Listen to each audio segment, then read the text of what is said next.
j'en parcours, Jésus ta main me secourt. Je vais de l'avant avec toi sur le chemin de la croix. Et si je trébuche en parcours, Jésus ta main me secourt. Je décide de te suivre, je choisis de servir pas à pas jusqu'au bout. Dans tes voies je cours, mon désir c'est te voir à l'œuvre dans ma vie. Aide-moi, je te prie, à tenir toujours. Je vais de l'avant avec toi sur le chemin de la croix. Et si je trébuche en parcours, Jésus ta main me secourt. Je vais de l'avant avec toi sur le chemin de la croix. Et si je trébuche en parcours, Jésus ta main me secourt. Je suis victorieux en Jésus, je suis victorieux en Jésus, je suis victorieux en Jésus, je suis victorieux en Jésus. Je vais de l'avant avec toi sur le chemin de la croix. Et si je trébuche en parcours, Jésus ta main me secourt. Je vais de l'avant avec toi sur le chemin de la croix. Et si je trébuche en parcours, Jésus ta main me secourt. Amen. Amen. La main du Seigneur ne nous lâchera jamais. Alléluia. Hein? C'est autre chant. Alors moi je l'aime beaucoup. Et c'est pour ça qu'on est là cet après-midi. C'est parce que Jésus s'est donné. Hein? Ce chant qui dit amour parfait. Tu t'es donné à la croix pour tout effacer de mes péchés. Alléluia. Et cet après-midi, on veut se rappeler du sacrifice du Seigneur. Alléluia. On le prend ensemble? Allez. Tu peux me monter un chouïa?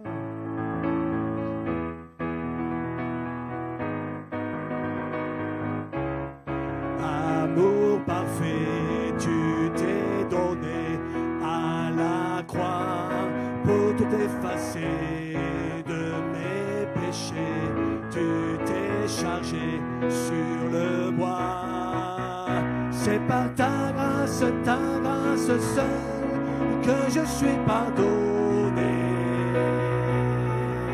C'est par ta grâce seule que tu m'as racheté. Oh, merci pour la croix, ton amour pour moi. Oh, ta grâce ne faillit pas. Rien ne pourrait me justifier. Ton pardon est immérité. Tous mes efforts ne suffiraient à me sauver. C'est par ta grâce seule que je suis pardonné. C'est par ta grâce seule que tu m'as racheté. Oh, merci pour la croix, ton amour pour moi. Oh, ta grâce ne faillit pas. Ta grâce justifie, ta grâce m'affranchit, ta grâce purifie, ta grâce m'offre la vie, ta grâce m'a sauvé, ta grâce a pardonné, ta grâce m'a comblé, ta grâce m'a libéré, ta grâce m'a sauvé, ta grâce m'a franchi, ta grâce purifie, ta grâce m'offre la vie, ta grâce m'a sauvé, ta grâce a pardonné, ta grâce m'a comblé, ta grâce m'a libéré. C'est par ta grâce seule que je suis pardonné. C'est par ta grâce seule que tu m'as racheté. C'est par ta grâce une dernière fois. C'est par ta grâce seule que je suis pardonné. C'est par ta grâce seule que tu m'as racheté. Amen. Alléluia. Seigneur, je veux me réaliser encore cet après-midi que sans ta grâce, nous ne serions pas là. Alors merci pour le sacrifice de Jésus. Merci pour le sang versé qui a coulé pour pardonner nos péchés. À toi la gloire, Seigneur. Je ne veux jamais oublier, je veux toujours me souvenir du sang précieux qui avait coulé pour moi. À toi soit la gloire, Seigneur. À toi soit la gloire, Jésus. Amen. Amen. Avant de ce dernier chant, je voudrais vraiment que ce soit notre prière en commençant cette année. Dieu, nous voulons voir ta gloire. Alléluia. Voilà, je suis convaincu que les uns et les autres, dans toutes sortes de domaines, c'est notre prière, dire Seigneur, je veux voir ta gloire. Seigneur, tu vois, dans ce domaine, j'ai besoin que tu interviennes. Dans ce domaine, j'ai besoin qu'il se passe quelque chose. Pour telle personne, je voudrais tellement l'avoir sauvée, je voudrais tellement l'avoir guérie, je voudrais tellement l'avoir libérée. Seigneur, manifeste ta gloire. Et en commençant cette année, on veut dire Seigneur, on veut voir ta gloire. Alléluia. On veut voir ta gloire. On va chanter ce chant vraiment comme une prière, vraiment comme une demande à Dieu pour cette année. Seigneur, que 2023 soit une année où ta gloire se manifeste. Alléluia. Et puis après, peut-être quelques voix, courtement, spontanément, s'élèveront devant Dieu. Alléluia. Dieu, nous voulons voir ta gloire. Descends en ce lieu parmi nous. Dieu, nous voulons voir ta gloire. Descends en ce lieu parmi nous. Oui, nous te donnons nos cœurs, nos vies, tout notre temps. Sois le centre de nos valeurs, le motif de nos élans. Oui, nous venons en Jésus, par le voile déchiré. Merci pour ton salut, toi l'agneau immolé. Dieu, nous voulons voir ta gloire. Amen. Descends dans ce lieu parmi nous. Dieu, nous voulons voir ta gloire.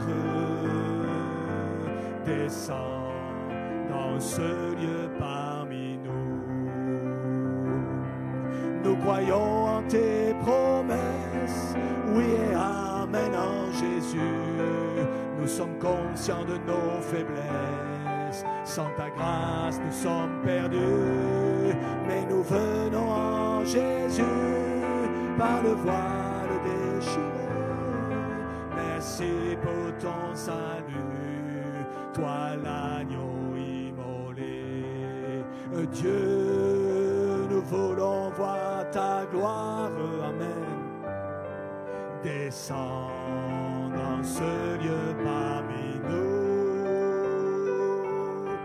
Dieu, nous voulons voir ta gloire.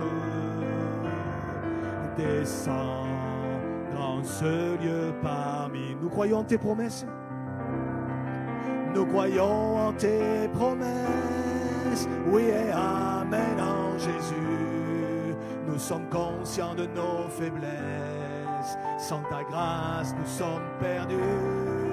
Mais nous venons en Jésus, par le voile déchiré. Merci pour ton salut, toi l'agneau immolé. Dieu, nous voulons voir ta gloire. Descends dans ce lieu parmi nous. Dieu, nous voulons voir ta gloire. Descends dans ce lieu parmi nous. Alléluia, alléluia, Seigneur. Te bénissons, Jésus. Te bénissons, Seigneur. Alléluia. Amen. Si deux, trois voix veulent s'élever, faites-le. Alléluia. Oui. Alléluia. Te bénissons pour cette année, Seigneur. Que ta gloire se manifeste. Amen. Amen. Jésus.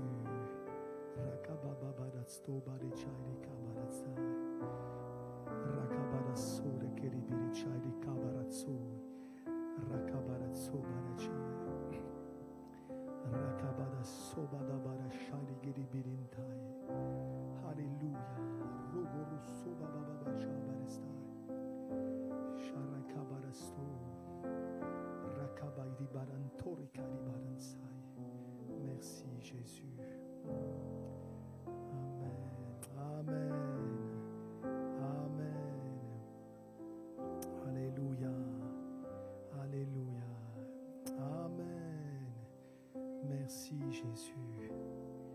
Merci Jésus. Amen. Amen. Amen. Manifeste-toi, Seigneur.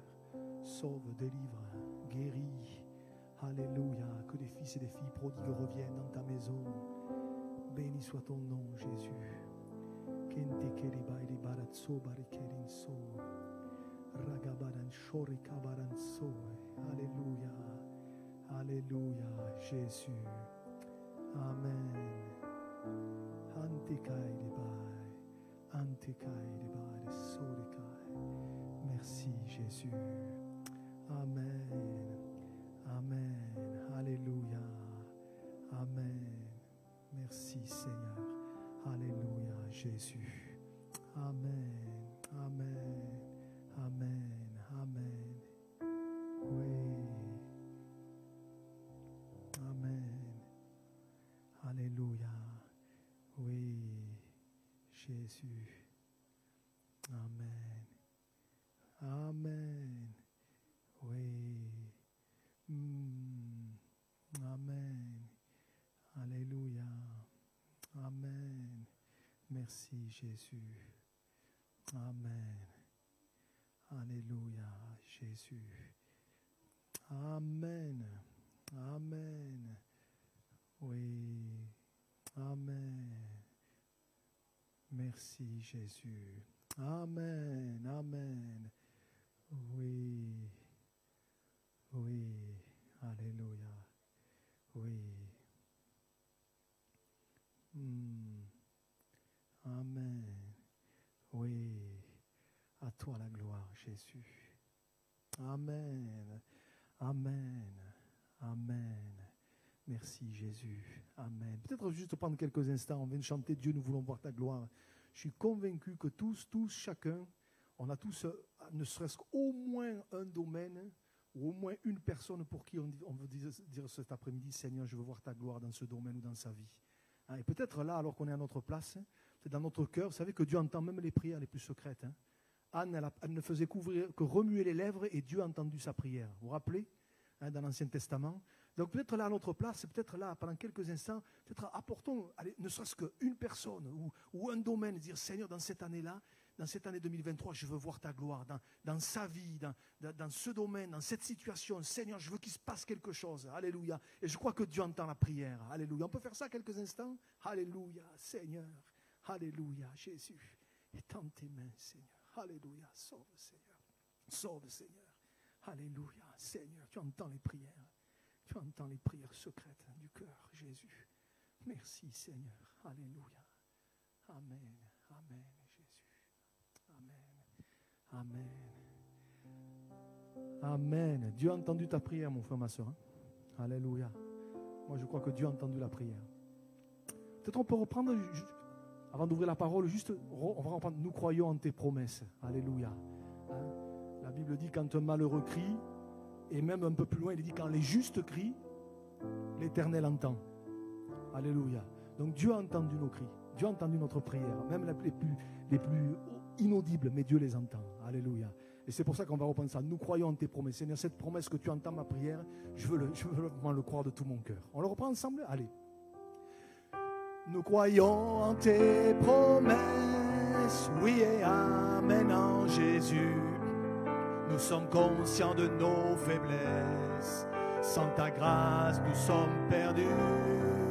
Mais nous venons en Jésus par le voile déchiré. Merci pour ton salut. Toi l'agneau immolé. Dieu, nous voulons voir ta gloire. Descends dans ce lieu parmi nous. Dieu, nous voulons voir ta gloire. Descends dans ce lieu parmi nous. Amen. Seigneur, merci parce que Seigneur, tu es encore le Dieu de gloire. Et je crois de tout mon cœur que tu n'en as pas encore fini, Seigneur, qu'il n'y a rien d'étonnant de ta part. Et par avance, je te dis déjà merci pour tout ce que tu vas faire, Seigneur. Toutes ces bonnes œuvres que tu as préparées d'avance, Seigneur. Que nous puissions les pratiquer les uns et les autres, afin que le nom de Jésus soit glorifié. À toi soit la gloire, Seigneur. Amen. Amen. Gloire à Dieu. Voilà, alors c'est le premier message, la première prédication de 2023. Vendredi, Marc fera la deuxième. Voilà. Alors, je me suis posé la question, qu'est-ce que je pourrais partager avec vous? Je ne vais pas vous parler de résolutions cet après-midi, les bonnes résolutions de 2023. Je ne vais pas parler de résolutions parce que je me dis que dans les choses de Dieu, il ne faut pas attendre le mois de janvier pour prendre des bonnes résolutions. On peut en prendre tous les jours. La Bible dit c'est aujourd'hui. C'est aujourd'hui le jour du salut. Si aujourd'hui vous entendez sa voix, n'endurcissez pas votre cœur. Donc, je ne vais pas vous parler de résolutions. Je voudrais plutôt m'arrêter avec vous. Et vous allez comprendre pourquoi je vous dis ça. Au fur et à mesure qu'on va avancer dans le message, je voudrais vous parler de deux hommes des évangiles cet après-midi, qui se sont retrouvés tous les deux dans la même situation, ou face à la même situation, face à la personne de Jésus, et les deux ont eu deux attitudes totalement différentes. Et je voudrais qu'on essaye d'y réfléchir quelques instants, et que ça puisse nous servir pour nous dans cette année. Alors vous allez comprendre un petit peu le lien avec le début d'année. On est là, on va le lire dans l'évangile de Marc au chapitre 15. On est là au moment de la crucifixion de Jésus. La plupart d'entre nous, vous connaissez ces textes, mais on va les relire. Alors qui sont ces deux hommes? Le premier, c'est Pilate. Et le deuxième, c'est Joseph d'Arimathée. On ne parle pas souvent de Joseph d'Arimathée, mais son cas est très intéressant. Alors d'abord Pilate, regardez, Marc chapitre 15, verset 6. Donc le contexte, c'est le moment de la crucifixion de Jésus, ou juste avant la crucifixion de Jésus. Et il est dit ceci, à chaque fête, c'est-à-dire Pilate, donc Pilate c'était le gouverneur romain de l'époque, gouverneur de Judée, à chaque fête, il relâchait un prisonnier, celui que demandait la foule. Il y avait en prison un nommé Barabbas avec ses complices pour un meurtre qu'il avait commis dans une sédition. La foule étant montée, se mit à demander ce qu'il avait coutume de leur accorder. Pilate leur répondit, « Voulez-vous que je vous relâche le roi des Juifs ?» Car il savait, écoutez bien, il savait que c'était par envie que les principaux sacrificateurs, c'est-à-dire les religieux, l'avaient livré. Mais les chefs des sacrificateurs excitèrent la foule afin que Pilate leur relâchât plutôt Barabbas. Pilate, reprenant la parole, leur dit, « Que voulez-vous donc que je fasse de celui que vous appelez le roi des Juifs ?» Ils crièrent de nouveau, « Crucifie-le » Pilate leur dit, « Mais quel mal a-t-il fait ?» Ils crièrent encore plus fort, « Crucifie-le » Et cette conclusion, du moins cette première conclusion de ce premier texte, elle est terrible. Pilate, voulant satisfaire la foule, leur relâcha Barabbas, et après avoir fait battre de verge Jésus, il le livra pour être crucifié. Amen. Voilà, pour moi c'est peut-être un des passages les plus tristes de la Bible. Pourquoi? Parce que concernant Pilate, il nous est quand même dit au verset 10 qu'il savait que c'était par envie que les religieux avaient livré Jésus. Il le savait. Pour lui, c'était clair. Il savait que Jésus était innocent. D'ailleurs, si vous croisez un petit peu les textes dans les 4 évangiles, par 3 fois, Pilate va déclarer l'innocence de Jésus. Je n'ai rien trouvé de coupable en cet homme. Voyez, donc il savait que Jésus était là plus par jalousie, il savait que Jésus avait été amené là pour des mauvaises raisons. Il le savait, il était au clair là-dessus. Mais pourtant, malgré le fait qu'il savait, la Bible nous dit, au verset 15, qu'il a voulu satisfaire la foule et donc les religieux, et il a fait relâcher un meurtrier. Vous avez noté, Barabbas, il n'était pas en prison pour avoir rien fait. Verset 7, il est dit, il avait en prison un nommé Barabbas avec ses complices pour un meurtre qu'ils avaient commis dans une sédition. Ils préfèrent faire relâcher un coupable et condamner un innocent. Dit autrement, Pilate, il a cédé sous la pression. Je vais peut-être aller encore plus loin, il a violé sa conscience. Il savait, mais il a violé sa conscience. Voyez ? Pourtant, je me dis, mais c'est terrible parce qu'il était là pour juger selon la loi. Pas la loi de Dieu, la loi des hommes. Et la loi des hommes, elle est celle-ci, c'est qu'un coupable, il doit être condamné, et un innocent, il doit être relâché. C'est ça la loi des hommes. Voyez ? Mais là, c'est le contraire qui s'est passé. Il a fait condamner l'innocent, et il a relâché le coupable. D'ailleurs, moi je me suis toujours posé la question, ça c'est peut-être moi, vous allez me dire que je suis un peu bizarre, mais quand on est venu ouvrir la géole, la porte de prison de Barabbas en disant, allez, sors, tu es libre. Vous imaginez sa tête? Il n'a pas dû comprendre, le gars. Vous êtes sûr? Vous n'êtes pas trompé? Il n'y a pas un problème? Vous voyez? C'est surréaliste, cette scène. Vous voyez? Il a préféré, quelque part, violer sa conscience. Il a cédé sous la pression. La Bible dit même, et vous connaissez ce texte dans Matthieu 27, ne le cherchez pas, qu'il va se laver les mains.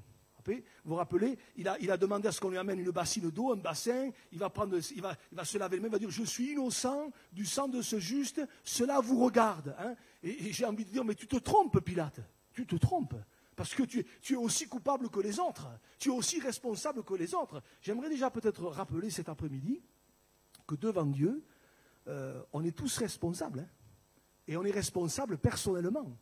Le jour où on va comparaître devant Dieu, parce qu'un jour il nous faudra comparaître devant Dieu, qu'on soit d'accord ou pas, ou qu'on y croit ou pas, un jour on va se présenter devant Dieu. Et on ne pourra pas se défausser sur les autres. Hein. On ne pourra pas se déresponsabiliser sur les autres. On ne pourra pas dire à Dieu, tu sais, c'est pas ma faute, moi je croyais, j'aurais bien voulu peut-être un jour me faire baptiser, j'aurais bien voulu un jour m'engager avec toi, j'aurais bien voulu un jour te donner mon cœur, te donner ma vie, mais tu sais, à cause de celui-ci, à cause de cela, ça ne marchera pas. Hein. Ça ne marchera pas, hein. On ne peut pas se défausser sur les autres. Pilate, il a eu beau se laver les mains, il a eu beau dire, c'est pas mon problème, cela vous regarde. Si, ça te regarde, Pilate. Parce que devant Dieu, on est tous responsables, les uns, hein, chacun personnellement. Hein. Finalement, Pilate, qu'est-ce qu'il a fait? Si on y réfléchit, qu'est-ce qu'il a fait? Il a acheté sa paix. Il a acheté sa tranquillité. C'est ça qu'il a fait. Au moins, il s'est dit comme ça, je vais satisfaire la foule, comme ça, ma notoriété va monter.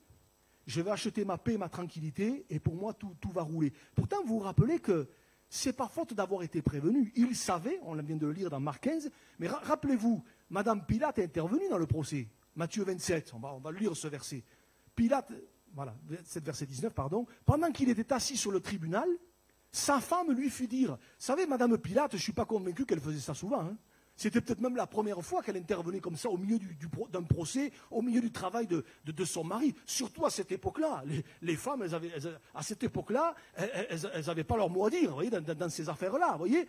Et là, elle fait irruption et elle fait dire à son mari qu'il n'y ait rien entre toi et ce juste, car aujourd'hui, j'ai beaucoup souffert en songe à cause de lui. Et en plus, elle l'avertit. En plus, quelque part, je me dis, ça aurait dû l'interpeller. Il aurait dû se dire, mais jamais elle fait ça. C'est la première fois qu'elle débarque comme ça dans un procès, mais vous voyez, ça aurait dû le faire réfléchir. Mais malgré ça, rien n'y a fait. Quelque part, il a cédé sous la pression. Et vous savez, ça ne lui a pas servi à grand-chose. Hein. Même si peut-être pour un temps, il s'est acheté sa paix et sa tranquillité. J'ai fait quelques recherches. Je savais, mais je suis allé un petit peu fouiller, un petit peu regarder. Pilate, pour lui, ça a mal fini. Hein. Je ne sais pas si vous le savez. Pilate, il a été gouverneur de Judée environ 10 ans. Donc le poste qu'il a occupé là, à ce moment-là, au moment du procès de Jésus, il l'a occupé pendant environ 10 ans. Et en faisant quelques recherches, j'ai trouvé que pour une raison inconnue, il a été, je vais le dire avec des mots d'aujourd'hui, il a été limogé.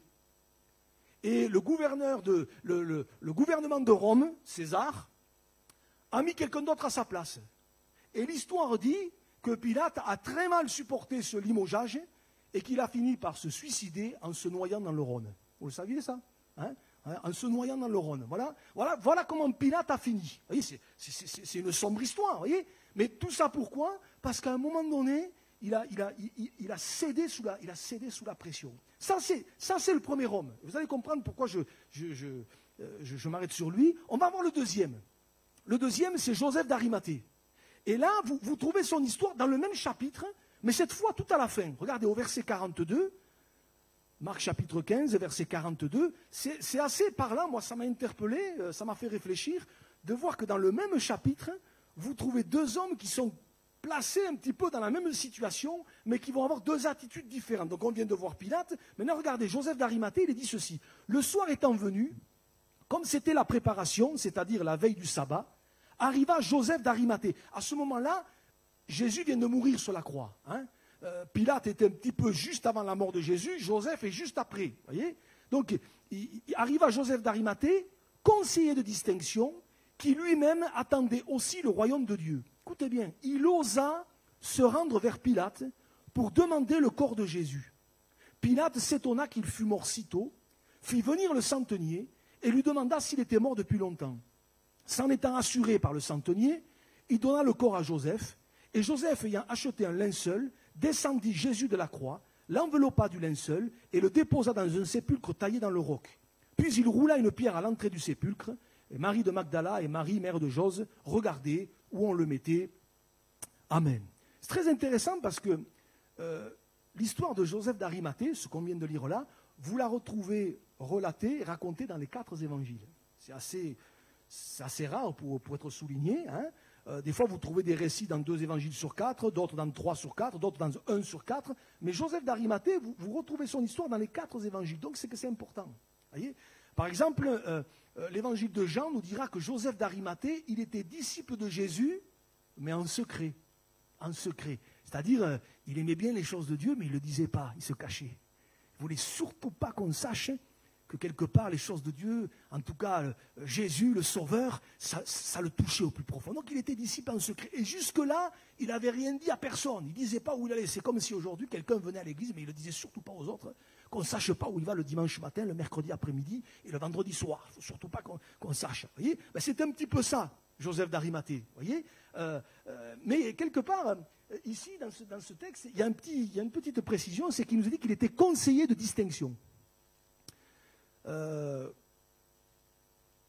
vais le dire avec d'autres mots. En fait, il était membre du Sanhédrin. Il était membre du Sanhédrin. Et le Sanhédrin, c'est ceux qui ont fait condamner Jésus. Et lui, il était membre de ce parti-là, je vais le dire comme ça. Et Luc nous donne un petit détail supplémentaire que Marc ne nous donne pas. Regardez, Luc 23, verset 50, il nous a dit, il y avait un conseiller nommé Joseph, homme bon et juste. Et regardez, qui n'avait point participé à la décision et aux actes des autres. Quel acte? Bien, le fait de condamner Jésus. Il n'y a pas participé. Alors, il était d'Arimathée, ville des Juifs, et il attendait le royaume de Dieu. Vous voyez, lui, déjà, avant même la croix, avant la crucifixion, quand les religieux ont décidé de faire condamner Jésus, lui, il n'a pas participé à ça. Alors, qu'est-ce que ça veut dire, il n'a pas participé? Je me suis dit, est-ce que ça veut dire qu'il n'est pas venu le jour où il a fallu se décider? Est-ce que ça veut dire qu'il s'est abstenu le jour du vote? Est-ce que ça veut dire que le jour du vote, il a dit, non, moi ça, je ne suis pas d'accord avec vous les gars, donc ça, moi, je ne fais pas. Je ne sais pas. En tout cas, la Bible fait ressortir que déjà là, même s'il était disciple en secret, il avait déjà pris une position déjà, voyez. Et voilà que là, je reviens au texte qu'on a lu dans Marc 15, voilà que là, il va un petit peu plus loin, et moi j'aime ce mot, je l'ai souligné dans ma Bible. La Bible nous dit que quand Jésus, il va savoir que Jésus est mort sur la croix, la Bible nous dit, il osa se rendre vers Pilate. Il osa. Et ce verbe m'a interpellé. Il a osé. Voyez, j'ai noté dans une autre version, la version Summer, ça nous dit, il eut le courage de se rendre vers Pilate. Et vous savez que nous, on lit ça. Ça a l'air simple comme ça, mais ça n'a pas dû être facile. Il était membre du Sanhédrin, c'est-à-dire ceux qui ont condamné Jésus, et maintenant, il va trouver le gouverneur qui a fait condamner Jésus sur la demande du Sanhédrin pour lui demander de descendre le corps de Jésus. C'était pas simple de faire ça. Je me dis, mais ça a dû être terrible, ça a dû être une bataille à l'intérieur, ça a dû être un combat à l'intérieur, quelque chose de terrible. Mais gloire à Dieu, il a osé. Alléluia. Gloire à Dieu, il a pris position. Vous voyez, déjà, il n'avait pas participé à la décision des autres, mais là, il va encore plus loin. Et lui qui jusque-là était disciple en secret, là, il se positionne devant tout le monde. Parce que descendre Jésus de la croix, déjà, il fallait aller trouver Pilate. Mais en plus, descendre Jésus de la croix, c'était le faire à la vue de tous. Là, il ne pouvait plus se cacher. D'ailleurs, Jean nous dit qu'il n'était pas tout seul. Il y avait Nicodème aussi, si vous vous souvenez. Mais ça, je ne vais pas m'y arrêter. Mais il a fait ça à la vue de tous. Et alors, quand il va trouver ici, il osa se rendre vers Pilate, j'ai réfléchi à ça. La scène, elle est assez surréaliste, quand on y réfléchit. Parce que je ne sais pas si vous avez pensé à ça. Il va trouver celui qui, lui, n'avait pas pris position pour Jésus. Celui qui avait cédé à la pression. Celui qui avait violé sa conscience. Il va le trouver. Et quand il est arrivé devant Pilate, je me dis que Pilate, certainement, ne devait pas le connaître. J'ai des doutes sur le fait qu'il le connaisse. Il a dû lui demander, mais qui es-tu? Qui êtes-vous? Et l'autre a peut-être dit, je suis Joseph d'Arimathée, je fais partie du Sanhédrin, voilà, et je viens vous demander la permission de descendre le corps de Jésus. Et peut-être que l'autre a dit, mais enfin, tes copains là, ils ont fait condamner Jésus. Et toi maintenant, Et je me dis, mais pour Pilate, ça a dû quelque part le placer face à sa propre lâcheté. C'est comme un boomerang qui lui revenait à la figure, parce qu'il a en face de lui quelqu'un qui a osé faire ce que lui n'a pas osé faire. C'est-à-dire prendre position. Parce que Pilate aurait pu oser lui aussi et dire, non, moi je ne fais pas ça. Moi je suis là pour faire condamner les coupables et pour renvoyer libre les innocents. Donc Jésus est innocent, je le sais, il va être renvoyé libre. Vous voyez, il aurait pu oser le faire. Mais il a cédé. Et il a devant lui un homme qui a autant de pression que lui, mais lui, il ose le faire. Et il ose prendre position. Voyez. Et je crois que, et c'est là où je veux en arriver à nous, je crois que cette scène qu'on voit ici, dans Marc chapitre 15, où vous avez deux hommes qui sont placés tous les deux face à la même situation, mais qui ont deux attitudes différentes, elle est là pour nous interpeller. Elle est là pour nous interpeller. Pourquoi ? Parce que je crois que nous aussi, de la même façon que la croix est un moment important, nous sommes nous aussi dans un moment important. Moi, je le crois de tout mon cœur, je ne sais pas vous, je pense que vous serez d'accord avec moi, nous sommes dans les temps qui précèdent le retour de Jésus. Moi, je le crois. Quand on voit les événements, quand on voit les choses qui se mettent en place, quand on voit ce qui s'accomplit ici ou là, je veux dire, si on a un regard, un temps soit peu spirituel, quand on lit la parole de Dieu, on se rend bien compte qu'on est dans des temps particuliers. On est dans les temps qui précèdent le retour de Jésus, l'enlèvement de l'Église. Je ne sais pas si on le réalise. Tous les signes sont en train de s'accomplir les uns derrière les autres. Et moi, je le crois de tout mon cœur. Et je me dis peut-être 2023 sera l'année de l'enlèvement. Alléluia. Moi je me dis, gloire à Dieu si c'est en 2023. Je ne suis pas là pour donner une date. La Bible dit que personne ne sait ni le jour ni l'heure. Mais je crois que nous sommes de la même façon que Joseph d'Arimathée et Pilate étaient dans un moment important, la crucifixion de Jésus, le moment où Jésus allait s'offrir pour le salut du monde. Nous aussi, nous sommes dans un moment important. Nous sommes dans les temps qui précèdent juste ce moment où Jésus va revenir chercher ceux et celles qui lui appartiennent. Et qu'on le veuille ou non, et c'est là que j'en arrive à nous, mais inévitablement, comme ces deux hommes ont subi de la pression, mais aujourd'hui encore, pour ceux et celles qui veulent suivre le Seigneur, pour les véritables croyants, pour ceux qui veulent marcher avec Dieu, mais qu'on le veuille ou non, en 2023 et plus, si le Seigneur le décide, mais il y a de la pression qui va s'exercer. Il ne faut pas qu'on se leurre. Si on veut vraiment marcher avec Dieu de tout son cœur, mais il y a de la pression qui va s'exercer, et ne nous leurrons pas. Ne nous leurrons pas, mais dans cette nouvelle année qui démarre, mais quand on voudra vraiment marcher avec Dieu, quand on voudra vraiment de la même façon plaire au Seigneur, on va se retrouver nous aussi, toi aussi, moi aussi, dans des situations où il va falloir prendre des positions, où il va falloir choisir, où il va falloir, comme a fait Joseph d'Arimathée, oser dire non, oser dire ce fonctionnement-là, ça ne sera pas le mien, oser dire ça, moi je ne le fais pas. Pourquoi ? Parce que j'aime le Seigneur. Non pas parce que ma religion me le dicte, mais parce que j'aime le Seigneur et parce que je veux lui plaire, parce que je veux lui être agréable. Je crois qu'il faut qu'on soit au clair là-dessus. Il y a de la pression de plus en plus qui va s'accentuer sur ceux et celles qui veulent marcher avec Dieu. Et cette année ne va pas y couper. Et ce qui s'est passé dans Marc 15 va se passer de plus en plus. Et déjà cette année, je crois qu'il faut qu'on en prenne conscience. Et je ne suis pas un grand prophète en vous disant ça. On le sait, la pression va s'accentuer. Peut-être déjà, j'aimerais dire... Peut-être aux amis qui sont là cet après-midi, peut-être ceux qui écouteront le message, que ce soit en direct ou en replay, peut-être tu n'as pas encore donné ton cœur au Seigneur. Peut-être tu n'as pas encore donné ton cœur au Seigneur. Peut-être tu n'as pas encore fait ce pas.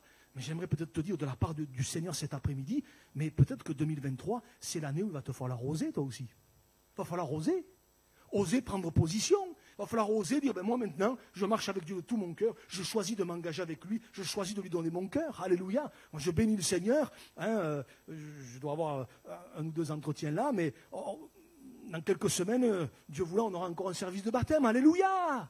Moi, je bénis le Seigneur pour ça, mais je me dis peut-être qu'il y en a d'autres, et je crois que le Seigneur est en train de travailler d'autres cœurs, et peut-être c'est le temps pour toi d'oser enfin, de faire ce que Joseph d'Arimathée a fait, d'oser te positionner pour Jésus. Dire moi maintenant, qu'importe les autres, qu'importe ce qu'ils disent, ce qu'ils pensent, qu'importe même si quelque part on me parle moins, moi je veux suivre Jésus. moi je veux m'engager avec Jésus. Et peut-être ce message cet après-midi, il est aussi pour toi. Peut-être que 2023, alors que l'année débute, ce soit pour toi l'occasion de prendre enfin une décision et d'oser. Alléluia. D'oser, eh bien, t'avancer et d'aller un petit peu plus loin avec le Seigneur. D'ailleurs, et on va mettre ce verset, c'est important de le faire. C'est important d'oser. Parce que regardez ce que dira Jésus dans Matthieu chapitre 10. C'est Jésus qui parle et qui dit, c'est pourquoi quiconque me confessera devant les hommes. Ça veut dire quoi confesser devant les hommes? Ça veut dire oser. Oser dire que Jésus est mon sauveur. Oser dire que Jésus est mon Seigneur.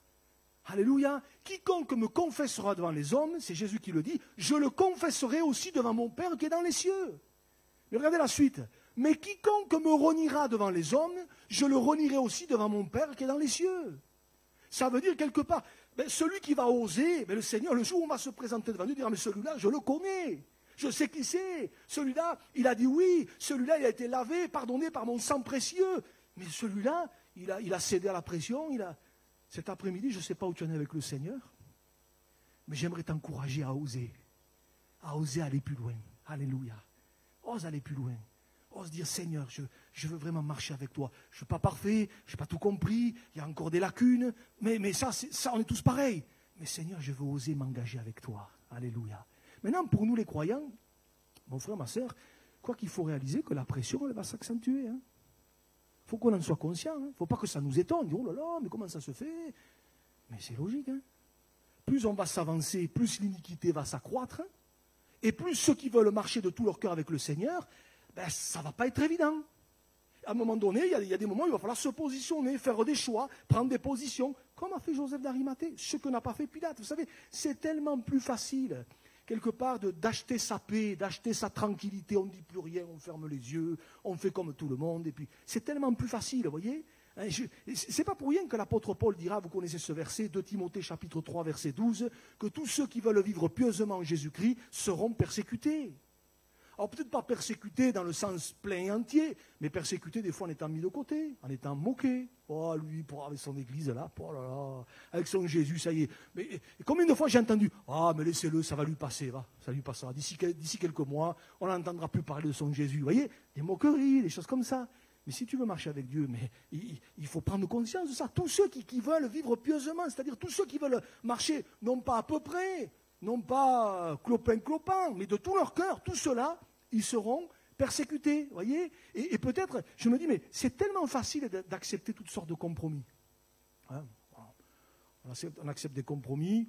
Finalement, c'est un peu ce qu'a fait Pilate. On achète sa paix, sa tranquillité. Au passage, on se ment à soi-même. Vous savez, quand Pilate a dit, il s'est lavé les mains, en disant, ça vous regarde, c'est pas mon problème, il s'est menti à lui-même. Il s'est menti à lui-même. Et des fois, on peut se mentir à soi-même en disant, bon, c'est vrai, je fais ça, mais bon, le Seigneur, il me comprend. Mais tu te mens à toi-même. Non, le Seigneur, il ne comprend pas, non. Non. Parce que lui, il est allé jusqu'à la croix. Parce que lui, il a tout donné. Lui, il est allé jusqu'au bout. Il n'a pas fait les choses à moitié. Donc non, on ne peut pas dire, mais le Seigneur, il me comprend, il sait. Non, non, non. Tous ceux qui veulent vivre pieusement en Jésus-Christ seront persécutés. Il y a un passage que j'aime bien, on va le lire dans la première épître de Pierre, chapitre 4. Regardez, c'est l'apôtre Pierre. Et l'apôtre Pierre, moi j'aime beaucoup ce chapitre. Relisez-le à la maison, c'est très intéressant. L'apôtre Pierre, il dit ceci, et en matière de persécution, il en connaissait un rayon, lui. Il dit, si vous êtes outragés pour le nom de Christ, vous êtes heureux. Je ne sais pas si on peut dire tous amen à ça. Si vous êtes outragés pour le nom, vous êtes... Oh non, Seigneur, c'est ça être heureux. Ah oui, parce que l'Esprit de gloire, l'Esprit de Dieu repose sur vous. Regardez la suite. Que nul de vous, en effet, ne souffre comme meurtrier, ou voleur, ou malfaiteur, ou comme s'ingérant dans les affaires d'autrui. Vous voyez, évidemment, si tu souffres parce que tu as fait des trucs que tu ne devais pas, tant pis pour toi. Si tu souffres parce que tu as menti, parce que tu as fait ci, parce que tu as fait des choses que tu n'aurais pas dû faire, ma foi, on récolte ce qu'on sème, c'est comme ça.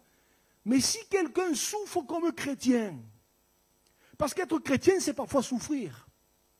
Ben oui, du moins être un vrai chrétien, pas de nom, pas ceux qui ont l'apparence de la piété, vous voyez, un vrai chrétien. Si quelqu'un souffre comme chrétien, qu'il n'en ait point honte, et que plutôt il glorifie Dieu à cause de ce nom, alléluia, le nom de Jésus. Car c'est le moment où le jugement va commencer par la maison de Dieu. Or, si c'est par nous qu'il commence, quelle sera la fin de ceux qui n'obéissent pas à l'évangile de Dieu? Et si le juste se sauve avec peine, que deviendront l'impie et le pécheur? Et la conclusion, elle est celle-ci, ainsi que ceux qui souffrent selon la volonté de Dieu, parce qu'il y a souffrir selon la volonté de Dieu. Hein. Si tu souffres parce que tu ne veux pas mentir, si tu souffres parce que tu ne veux pas tricher, si tu souffres parce que tu ne veux pas coucher, ben tu souffres selon la volonté de Dieu. Ben oui, tu souffres selon la volonté de Dieu. Parce que c'est la volonté de Dieu que de vivre une vie saine, une vie pure, une vie droite, une vie intègre. Et donc forcément, vouloir vivre une vie comme ça, ben, va amener certaines souffrances. Ainsi que ceux qui souffrent selon la volonté de Dieu remettent leur âme au fidèle Créateur en faisant ce qui est bien. Remettent leur âme au fidèle Créateur. Et un autre texte, c'est Pierre toujours qui parle du juste juge. Le juste juge. Ne vous inquiétez pas. Des fois, il y a même des juges ici-bas. Mais lui, c'est le juste juge. Hein. Et à lui, on ne le lui fera pas. Hein. Voyez, il est le juste juge. Et j'aimerais peut-être nous encourager les uns les autres cet après-midi. Oui, marcher avec Dieu, être croyant en 2023. On pourrait se dire, ça existe encore des vrais. Eh oui, ça existe. Hein. Mais ceux-là, ben, il faut qu'ils comprennent, il faut qu'ils réalisent que peut-être ça va amener quelques souffrances. Mais ces souffrances, comme dira l'apôtre Paul, comparées à la gloire à venir, c'est rien. Hein, c'est rien. Paul dira, et pourtant lui, il a ramassé l'apôtre Paul. Hein. Et vous vous rappelez, il me semble que c'est Romains chapitre 8, verset 18, si mes souvenirs sont bons. J'estime que les souffrances du temps présent ne sauraient être comparées à la gloire à venir. Waouh, la gloire à venir, merci Fanfan, qui sera révélée pour nous. Vous y pensez à la gloire à venir? Moi je me dis, Seigneur, wow, ça va être quelque chose. Hein. Dans le ciel, wow, le Seigneur sera lui-même notre lumière. Moi quand je pense à ça, je me dis, Seigneur, waouh, eh bien, s'il faut souffrir un peu, s'il faut être incompris un peu, s'il faut être moqué, raillé, jugé, critiqué, eh bien, c'est pas grave. Parce que ce qui nous attend là-haut, c'est tellement extraordinaire. C'est tellement extraordinaire. Voilà pourquoi cet après-midi, et je termine, j'ai envie de nous poser la question, et je me la pose à moi aussi, à qui on veut ressembler? À Pilate ou à Joseph d'Arimathée? Parce que si, dans le même chapitre 15 de Marc, Dieu fait ressortir ça dans sa parole, ces deux hommes-là, un petit peu, quasiment dans la même situation, il y en a un qui choisit dans un sens, l'autre qui choisit dans l'autre, c'est pour nous amener à réfléchir. Hein. Et c'est pour nous amener à quelque part, à nous poser la question, quel genre de vie spirituelle je veux mener? On parlera ça de dimanche matin. Quel genre de vie spirituelle vais-je mener en 2023? Quel genre de vie spirituelle? Une vie spirituelle à la Pilate, c'est-à-dire, bon, tant que ça ne me dérange pas trop, ben ça va. Et le jour où où je vais être un peu bousculé, alors là, je lâche et puis je fais des compromis. Ou à la Joseph d'Arimathée, qu'importe le prix que ça va coûter, qu'importe si peut-être je serai mis de côté, mais moi, Seigneur, je veux marcher avec toi. Quelle vie spirituelle voulons-nous mener en 2023? Pilate, il a acheté sa paix. Il a acheté sa paix, ouais. Je terminerai en disant qu'il y en a un autre qui aurait pu faire ça aussi. C'est Moïse. Moïse, il aurait pu acheter sa paix, sa tranquillité aussi. Hein. Vous vous rappelez? On va terminer par ce dernier passage, Hébreux 11, versets 24 et 25. C'est par la foi que Moïse, devenu grand, refusa d'être appelé fils de la fille de Pharaon. C'est comme si aujourd'hui, je ne sais pas, moi, il avait refusé d'être le fils de, je ne sais pas, moi, Cristiano Ronaldo. Hein, on ne parle que de lui en ce moment. Hein, avec tout ce qu'il y a derrière, ben lui là, et peut-être les gens qui se disent, mais qu'est-ce qu'il fait le Moïse? Mais qu'est-ce qu'il fait le Moïse? Mais il est fou, mais il y a des dizaines et des dizaines qui auraient voulu être à sa place. Et lui, il refuse. Pourquoi? Ben, regardez le verset 25.